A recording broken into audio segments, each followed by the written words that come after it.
Beverages with Brad. Welcome to Beverages with Brad. I am here with my guest, Will Winfield. Yes. What's going on, everybody? What's going on? How you doing, man?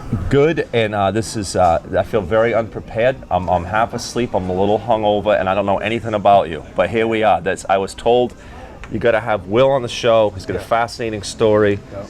Yep. She also made you sound like you're a ball of energy, which I got to say was a totally misleading so far, because right now you look like you're very, very quiet, and you look even more tired than me. So you gotta fill me in. Maybe you gotta build into it and start screaming halfway Definitely. through. I still got jet lag, but you know.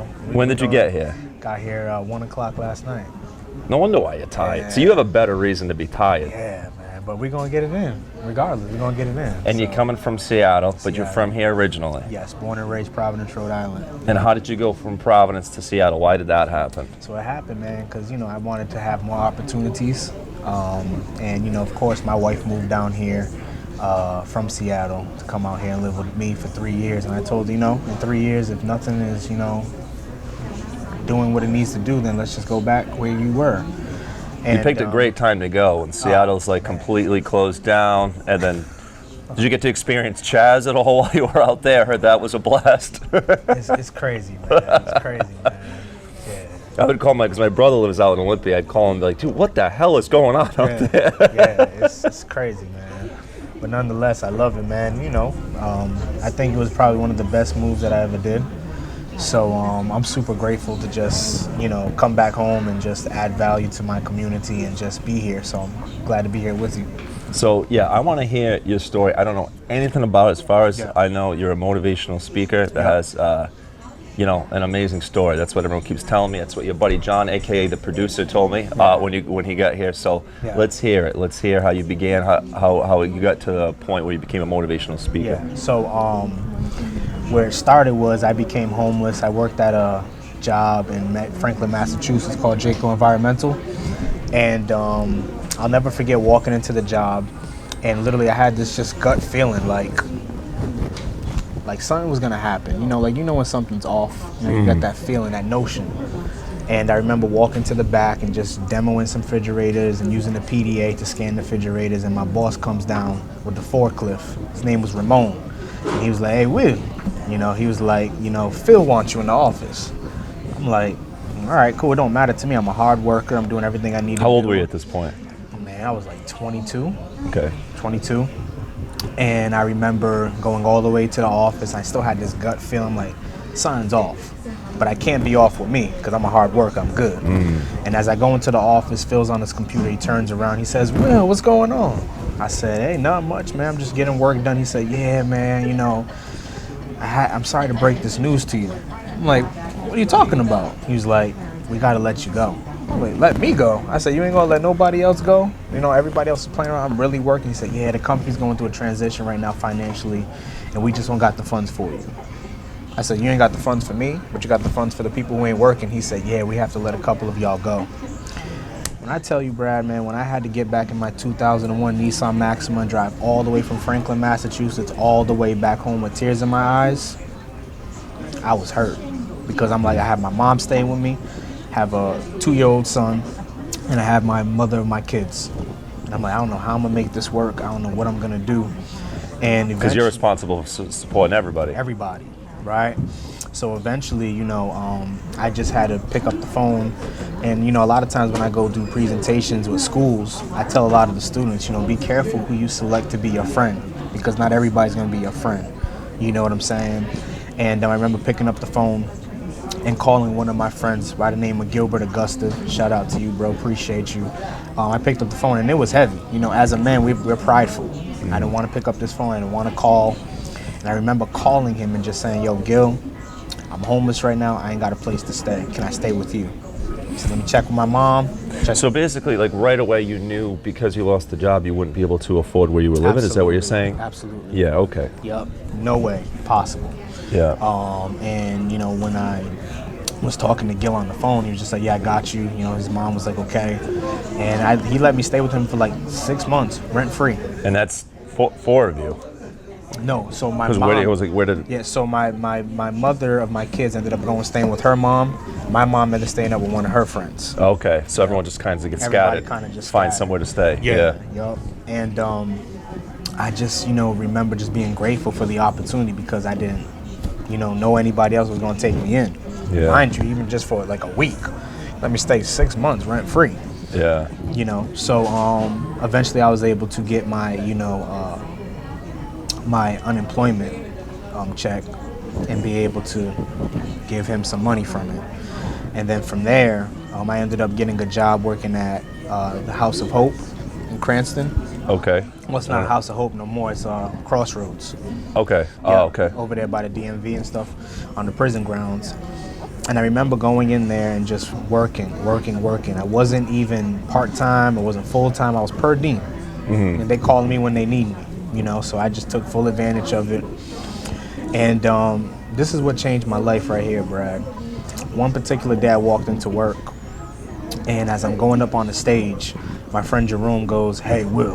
That's how he talked, big heavy set dude. Like, "Hey, Will, there's some dude down there, man. He's going crazy right now, man, and I think you can reach him."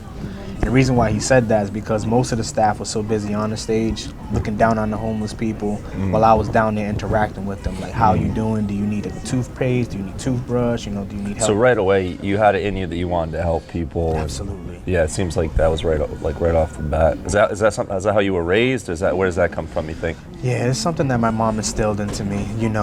Treat people the way you want to be treated. You know what I'm saying? It's a simple principle, but most of us fuck it up most of the time. Yeah, definitely. I don't always do it, that's for sure. Yeah. Yeah, man. And I remember just going down the stage and talking to him. His name was Anthony Robertson. Never forget it. And I was just talking to him. And Brad, this is all I said to him. After he told me, he was like, I'm not getting Social Security. My son left me. People keep using me. People keep stealing from me. I was like, listen, man, you don't have to worry about it. He said, no, forget it, Will. I just want to die. That's what he said.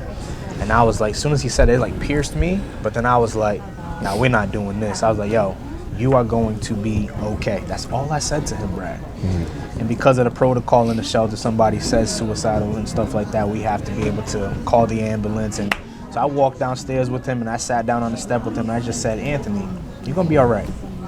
You're going to be all right, man. Don't worry. He said, I hope so, Will. I'm just tired of living. I said, don't take your life. You're going to be good.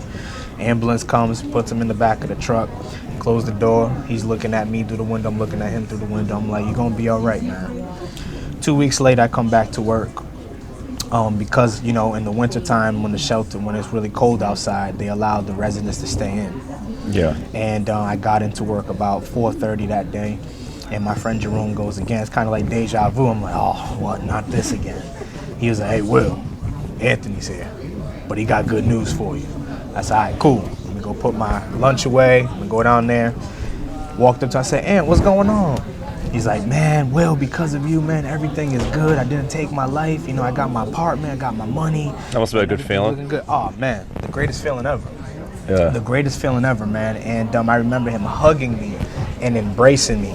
And the hug was like, if I was getting hugged by Brock Lesnar or, Dwayne Rock Johnson, I'm just like, yo, this is crazy. I almost fractured my rib. And from that moment, Brad, I was like, yo, my words got power. My words got power. Like, somebody needs what I got. I don't care who it is. I don't care if it's a student. I don't care if it's an adult. I don't care if it's an educator. I don't care if it's an athlete. I don't care who it is. Somebody needs what I got. So it was a blessing in disguise to get let go from that other job. Yeah. So eventually I ended up getting another job. My friend Braulio Ortiz, he said to me, hey, Will, do you want to work at the Providence Center?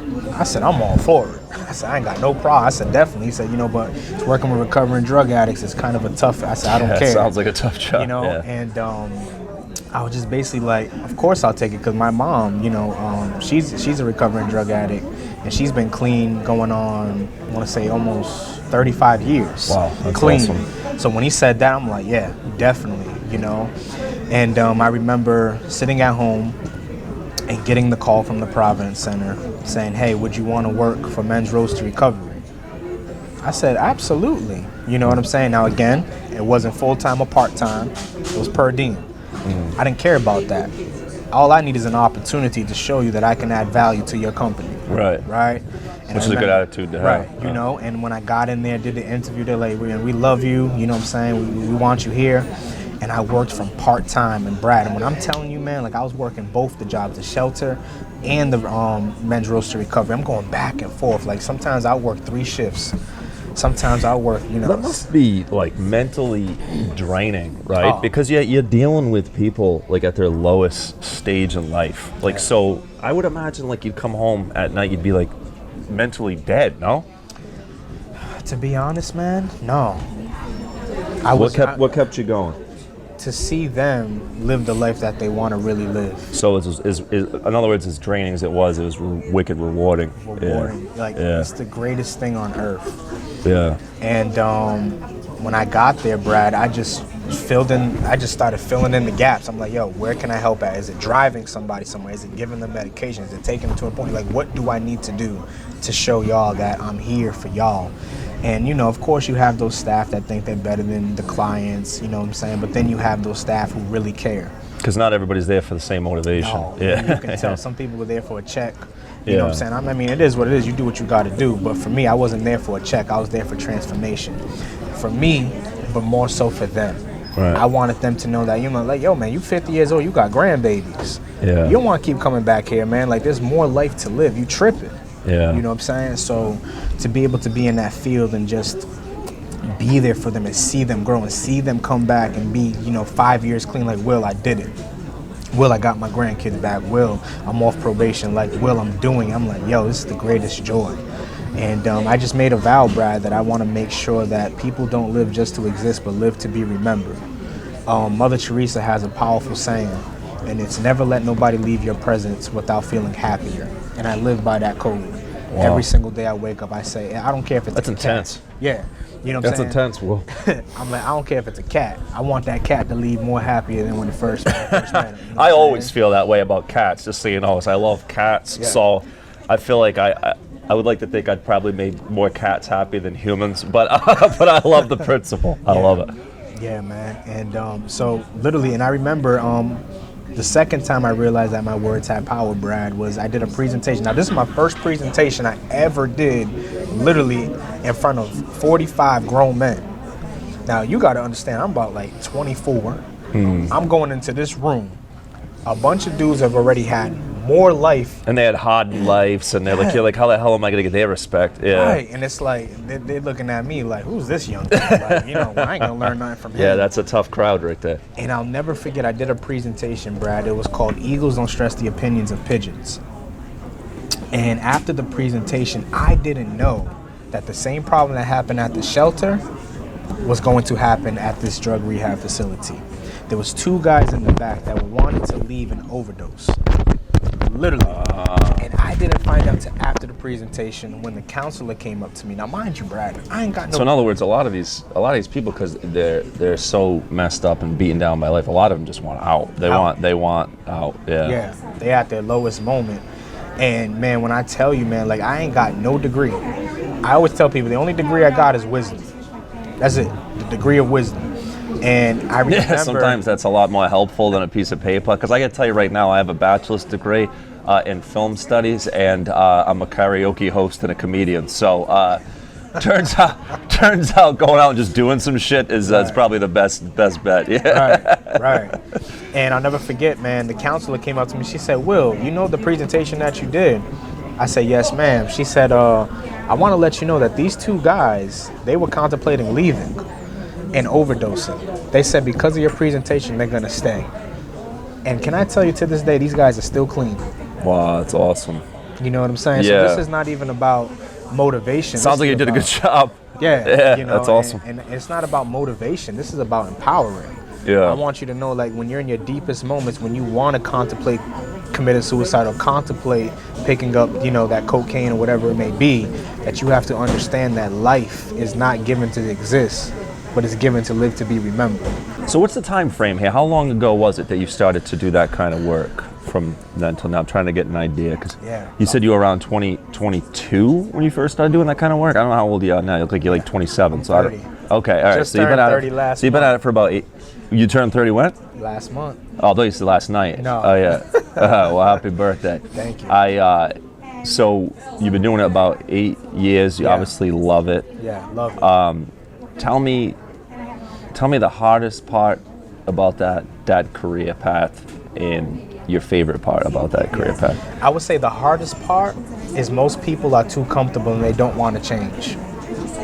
People are stubborn. We're all stubborn. I'm stubborn. It's like you really want the best for people, but sometimes they don't want the best for them. Yeah. It's like no matter what you say to them, it goes one ear and out the other. But I come to the realization that, life is like a vehicle, or success is like a vehicle. Don't keep wasting your gas. People who really want it, they're gonna go get it. Yeah. You know what I'm saying? And the most rewarding part, I would say, is being able to do what my dad never did for my kids. Be there for them. Yeah. My dad was never there for me. But for me to be able to be there with my kids and let them see the journey, the process, to be able to see my daughter go and be potty trained, to see my son's teeth come in, to change their diapers. My dad wasn't there for that. How many kids do you have? 2? I got 3. 3 kids. 2 boys and 1 girl. How old are they? So Harmony is 3. Aiden, my youngest son, he's 8. And Jaymon, in May, he'll be 12. Oh, okay. Yeah. So you got your hands full. Yeah, But I love it though. I love it, Yeah, that's awesome. Yeah. That's awesome. Do you have like something you're working on now, like some kind of big goal in mind that you're like, I'd really like to just pull this off?